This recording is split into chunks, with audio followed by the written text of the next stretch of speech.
Para penonton, selepas ini kita akan membincangkan tentang tangani masalah pengangguran belia pelaburan masa depan. Jadi belia ni penting sebenarnya. Kalau tadi perbincangan fokus kepada undi 18, tidak lama lagi. Jadi suara belia, suara anak muda ini perlu diangkat. Selari dengan itu juga, kita juga perlu melihat pembangunan anak muda itu sendiri, terutamanya dari aspek keusahawanan. Tetapi perlu juga kita beri perhatian kerana apa? Apabila berlakunya pandemik COVID-19, pengangguran di Malaysia kembali meningkat. Ini pada tahun 2021. Kalau ikutkan statistik, nombor ini 768,700 orang ataupun pada kadar 4.8% pada Jun 2021, bilangan penduduk bekerja menurun sebanyak 0.5% kepada 15.3 juta orang berbanding 15.7 juta orang pada Mei 2021. Jadi penurunan ini signifikan. Kenapa? Kita berhadapan dengan pandemik COVID-19. Dalam masa yang sama juga kita perlu mengangkat suara mereka ini sebagai satu aset pada masa hadapan. Jadi hari ini kita nak bercakap bagaimana anak muda ini kita jadikan pelaburan untuk masa hadapan negara kita. Bersama dengan dua orang tetamu hari ini. Saya kenalkan, iaitu Puan Nadira Yusof selaku Ketua Pegawai Eksekutif Pengasas Kido Care. Assalamualaikum Puan. Terima kasih. Ya, sama, dan juga ditemani oleh Encik Hisham Talib selaku Naib Presiden Pelaburan Rai Ventures. Hai, Assalamualaikum. Assalamualaikum. Jadi apabila kita melihat kepada tadi statistik saya baca kan, berlakunya penurunan juta-juta orang bekerja pun sudah pun kurang. Statistik pengangguran semakin meningkat. Di peringkat belia selaku orang yang perspektif seorang usahawan, Puan Nadira dan juga Encik Hisham, bagaimana Puan Nadira dan juga Encik Hisham melihat keterlibatan belia kita dalam dalam sektor keusahawanan di negara kita? Puan Nadira mungkin boleh mulakan. Okay, terima kasih Ridwan. Saya berpendapatlah sekarang ni belia kita ni terlampau banyak expose kepada banyak influence baru, entrepreneurship especially, startup boleh berniaga daripada rumah. So banyak-banyak cara untuk belia mula generate income. Perspektif mereka mungkin juga dah berbeza daripada dulu. Kalau keluar universiti mesti kena kerja dengan organisasi. Jadi I think right now kita punya belia ni mempunyai peluang yang lebih mudah kerana teknologi itu membolehkan seseorang itu mula berniaga walaupun tanpa modal. Kita ada berniaga secara dropship. Rasanya Cik Hisham kita boleh cerita lagi mengenai venture building pula daripada segi entrepreneurship. Hisham.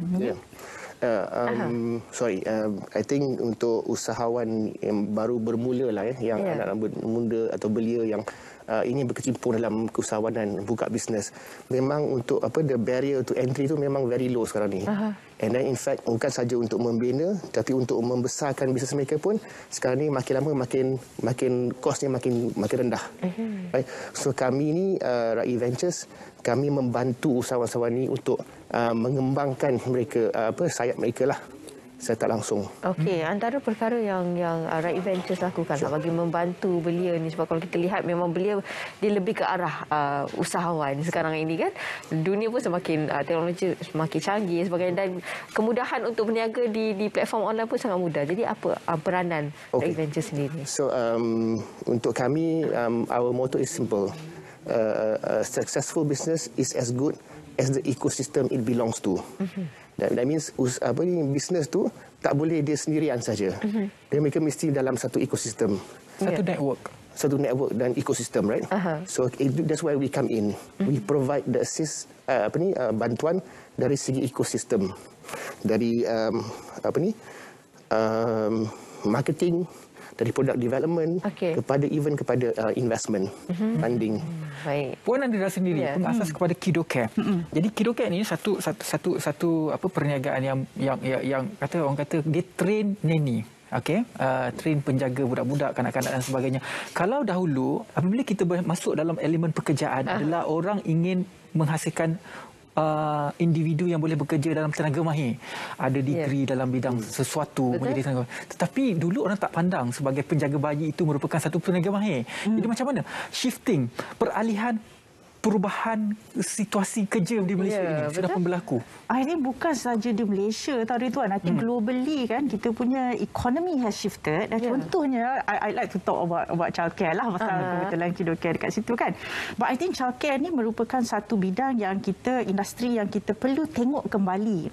Ya, bukan sekadar kita nak cakap mengenai investment in our youth untuk saya bermula daripada yang kita kena address sekarang. Tapi juga kalau we are really to invest in our youth, dia kena bermula daripada zaman kecil lagi daripada dia ni ya. Kerana dunia kita dah berbeza, kanak-kanak kita sekarang ni expose dengan pelbagai perkara. Education has changed. Betul. Even ya, sebagai entrepreneur sendiri pun, companies memerlukan pekerja yang bukan sahaja mahir, tetapi sekarang ni company cakap mengenai fitting into the company culture. Culture ni we talk about character, about the values of orang yang akan join kita, dan itu semua hasil daripada cultivation daripada kanak-kanak tu sendiri. Jadi bila kita cakap mengenai early childhood education ni, dulu-dulu orang kata alah bagi nenek jagalah, betul. Bagi nenek jagalah, tapi sekarang tak boleh. Pasal apa? Anak-anak kita perlu dipupuk dengan nilai karakter yang betul daripada awal-awal. Jadi apa yang kita buat daripada Kidokia perspektif, we want our Malaysian talent kita, youth kita sendiri yang boleh kita train mengikut apa yang kita panggil progressive career development. Dia masuk mula-mula babysitter, bina interest dia dulu apa semua, lepas tu dia ambil pelbagai kursus-kursus profesional lain yang kemudian dia jadi professional nanny dan juga boleh berganjak menjadi usahawan dalam bidang childcare. Yang ini yang kita perlukan, dan Kidokia ni bergerak secara gig economy. Gig economy pun sekarang ni beramai belia yang mula masuk pasal it's a new way of work.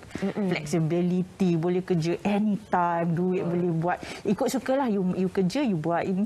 Jadi itu cara lagi satu yang kita kena tengok, because the way of work has changed and this is more attractive to the belia. Jadi penghasilan tenaga tinggi mahir sekarang memang melebihi graduasi yang grad daripada universiti itu tinggi, tetapi keperluan tenaga mahir di peringkat nasional itu sendiri dilihat semakin berkurangan. Apa pendapat? Mungkin Cik Syam boleh mulakan? Saya rasa ada mismatch lah between apa yang dihasilkan oleh daripada universiti tempatan ni dengan apa yang diperlukan oleh industri. Sebabnya saya rasa industri ni dia bergerak dengan pantas because technology advances very fast. Saya bagi contoh lah ya. Netflix, they made their first billion dalam 10 tahun. Tapi sekarang ni they made the next billion dalam masa 33 hari sahaja. Bayangkan. 3 hari sahaja. Ya. Itu Korea lah ni. So bayangkan kenapa bisnes-bisnes terpaksa bertukar, kerana mereka perlu relevan kepada situasi. Jadi untuk belia-belia ni, mereka juga perlu peka dengan perubahan-perubahan yang berlaku di sekeliling mereka. Jadi untuk universiti-universiti ini perlu lebih komunikasi dengan industri. Bukan saja kena ada, tapi perlu sentiasa. Because teknologi bertukar secara sangat cepat sekarang. Betul kan. Jadi pandangan Puan Nadira sendirilah berkenaan dengan belia, kalau kita tengok kadar pengangguran pun cukup tinggi kan. Apa yang menyebabkan mereka mereka mungkin selepas belajar, selepas tamat graduan, lebih selesa untuk duduk di rumah, menantikan kerja mungkin gajinya lebih besar berbanding dengan bekerja dengan apa yang ditawarkan. Saya rasa sometimes kita kena be fair dengan golongan belia. Bila kita kata pengangguran tu tinggi, kadang-kadang pengangguran tu kita tengok daripada segi employment sendiri, tapi cara kerja belia sekarang mungkin dah berbeza. Mungkin mereka lebih interested kepada income creation, income generation, dan income tu boleh datang daripada cara-cara yang lain. Cara-cara yang lain. Business is one of them. Jadi social media influencer pun sekarang ni income creation. Tapi apa yang kita content creation, apa yang kita harus pentingkan is sustainability of apa yang diorang nak buat tu. Jadi employment is one thing, but income generation is another perspektif yang kita kena tengok. Kalau itulah interest of our youth, because youth ni belia kita ni cara kerja dia dah lain, bukan macam dulu lagi. Exposure dia dah lain. I think we have to be fair in that regard. Dan kita juga kena tengok company-company ni, bila kita nak attract the youth to come in, kita kena tengoklah, kita kena sedia untuk embrace the new new way of work. Nak tak nak, kita perlukan generasi baru kita punya belia to come in and work with us. Betul. Tapi the company nak kena tengok juga macam mana kita nak maybe bagi flexibility in work, career progression macam mana, income macam mana. Yes, there is a mismatch, I think. Tapi at the same time, I think we have to be fair to the belia kerana minat mereka mungkin lain, cara mereka mungkin lain. And companies will have to change to also adapt to them. Perlu ada perubahan lah daripada syarikat sendiri. Mungkin pengiktirafan daripada Kerjaya itu sendiri pun kan. Supaya macam sebagai contoh media sosial, influencer. Itu juga merupakan kerjaya mereka dan mungkin juga perlu diiktiraf supaya ia merupakan, yalah mereka bukannya penganggur, mereka juga berkerjaya. Contohnya macam gig ekonomi sendiri lah kan. Gig ekonomi sendiri sekarang ni banyak platform yang membenarkan belia masuk untuk kerja dan belia ni dia nak kerja lain-lain lah. Hari ni nak buat ni, esok nak buat ni kan. Tapi janji ada income.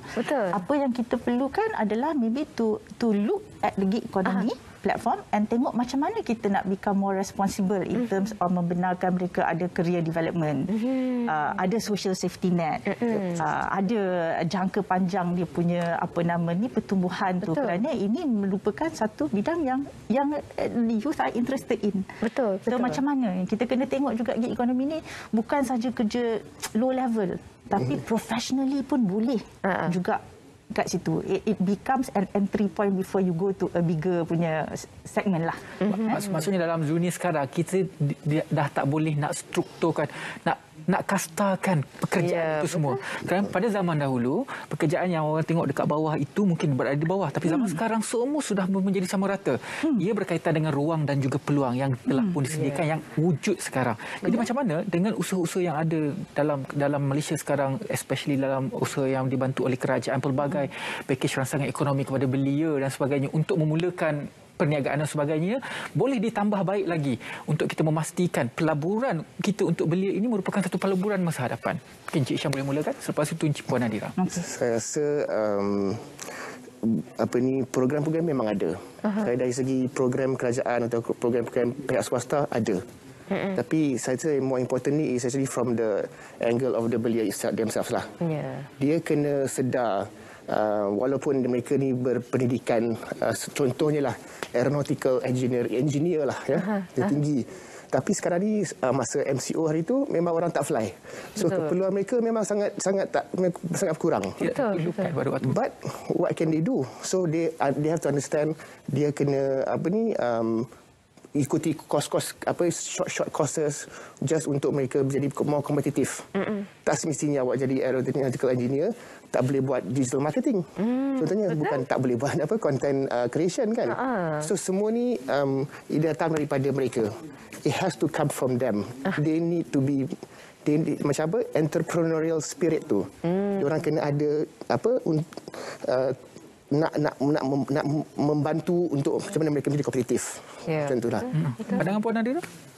So, saya rasa banyak ya kalau kita tengok program-program latihan disediakan kan. In fact ada train and place. Dan saya juga agree dengan Cik Syam. Saya setuju. Beliau kena buka mata lah untuk tengok macam mana mungkin nak repurpose dia punya skill. Nak repurpose dia punya skill. Contohnya macam Kidocare sendiri, waktu MCO tahun lepas 2020 lagi, ada banyak industri yang telah not doing very well lah. Macam tourism, hospitality, airlines. Tapi apa yang we did was we work with wanita daripada sektor ini dan kita repurpose dia punya skill untuk childcare. Dia punya core skill tetap ada tapi repurpose tambah baik untuk childcare ya. Dan daripada situ beliau ni boleh tengok peluang yang baru. Kalau dia nak kembali nanti bila industri tu dah mula berkembang balik, dia boleh. Tapi sekarang ni dia ada peluang untuk masuk ke dalam bidang yang baru. So I think that is the core. Kan? I think beliau kena buka mata tengok, okay, what can I do? Apa lagi yang boleh saya lakukan? Dan training program tu banyak. Perlu ambil tapi buka minda untuk tengok kat mana kita nak masuk lah. Itu dia. Dan mungkin pandangan Puan lah kan kepada belia di luar sana supaya kita terus berdaya saing. Perlu ada berdaya saing lah. Maksudnya tadi dari segi skill tadi tu perlu perbanyakkan skill kita supaya kita tidak terikat pada satu perkara saja. Perbanyakkan skill kita supaya untuk future kita pun mungkin akan lagi berkembang dari segi kerjaya dan banyak lagi perkara yang boleh kita lakukan dalam satu masa.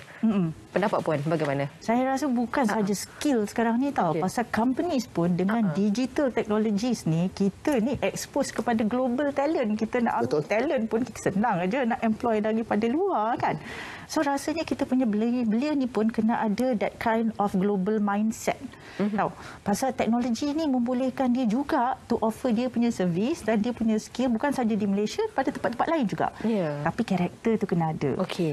Dia punya personality tu kena ada, communication dia kena ada. So I think the soft skill aspect of kita punya values of kita punya belia ni, yang ini yang perlu dikuatkan. The global mindset yang itu yang kita perlu terapkan.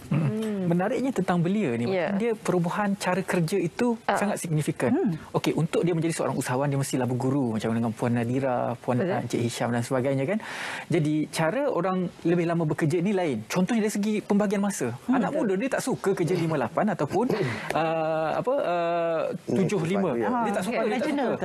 Dia suka buat kerja, siap, jangan ganggu. Dapat kerja, dia buat balik. Tapi untuk majikan ataupun mentor seperti anda yang berada pada umur yang cara kerja kita dulu 5, 8 dan sebagainya yang menggunakan 8 jam, itu macam mana nak adapt dengan cara begini? Kadang-kadang tak boleh. Itu hakikat yang berlaku. Betul. Itulah hakikatnya. Macam mana tu Puan Nadira? Itu actually betul. Satu realiti lah kepada business owners especially kan.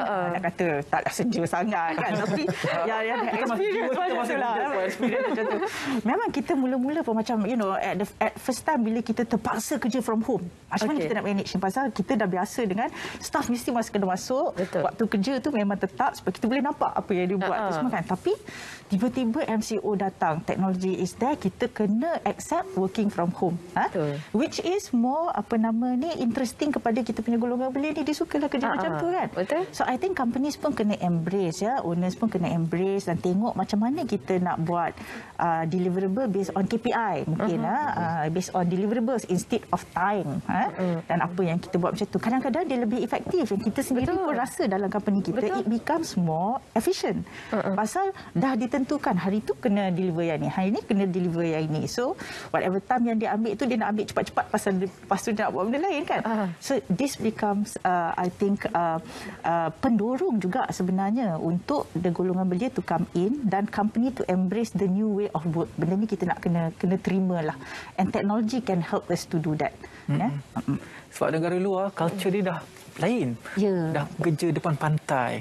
Duduk Bali, syarikat di Amerika Syarikat. Itu memang berlaku daripada dulu. Sekarang kita dah digital nomad sekarang ni. Digital nomad lah tu. Boleh kerja dekat mana-mana saja. Nanti kita bersiaran dari Starbucks. Betul-betul lah. Nak ambil kesempatan. Saya lah kalau kami di RTM ni. Kalau pendapat Cik Hisham pula bagaimana? Yang melihat karakter network dalam perniagaan ini dengan situasi kerja begitu. I think of course kita ni daripada tech industri kan. I think maybe lagi mudah lah untuk kita apply cara bekerja seperti ni. Contohnya macam saya sendiri, saya punya tech department saya di Melaka. Tapi saya punya operation semua di KL. So, tapi mula-mula daripada day one is like that. So kita dah biasa. Tapi kita lihat more and more businesses pun terpaksa kerana apa yang berlaku kan. And then also dengan kehadiran teknologi platform-platform yang memudahkan mereka berhubung. So that makes it even easier for them to tukar cara lah. Tapi memang ada masalah. So lama-lama pun lama sangat macam tu pun ada masalah. So it has to be a balance lah. Kena ada balance. Itu memang kita sebuah institusi tu tak tahu what is the best way right now because semua orang lalui dengan masa yang sama. So insya-Allah in the very near future maybe we can find that balance. Dalam banyak elemen yang kita bincangkan, apa elemen pelaburan yang paling penting untuk kita menjamin bahawa pelaburan untuk belia ini merupakan pelaburan yang cukup baik untuk masa hadapan? Pandangan saya adalah kita kena laburkan untuk internet dan juga kemudahan telekomunikasi kerana itulah yang akan memudahkan perjalanan pekerjaan. Puan Nadia, pandangan pula bagaimana? Saya agree in the technology.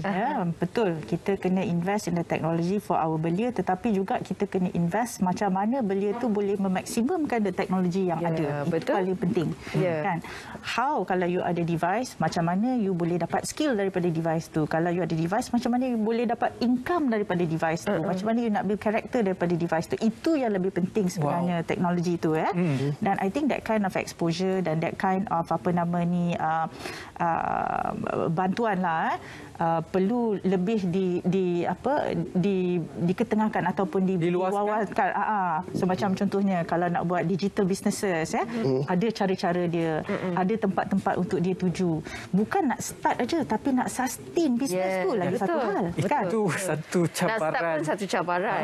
Kalau nak offer katalah servis kepada global businesses, apa platform yang boleh diletak kita punya servis tu di global platform supaya company daripada Amerika boleh ambil kita yang duduk dekat Langkawi katakan. Kan? So these are the kind of things, memaksimumkan the technology to itself. I think itu yang kita kena ketengahkan lagi. Pendapat Hisham? Sebagai saya, yes, dia punya the tools kena ada. I think the soft skill pun kena ada. But also the other one is I think yang important also is actually the social ecosystem. Banyak usahawan yang berjaya ni, mereka nak bantu usahawan kecil yang baru mula-mula. Betul. Tapi tak ada avenue. Jadi that's why kita RAI Ventures ni we become the platform untuk linkkan kepada usahawan yang dah experience dengan usahawan yang baru nak bermula.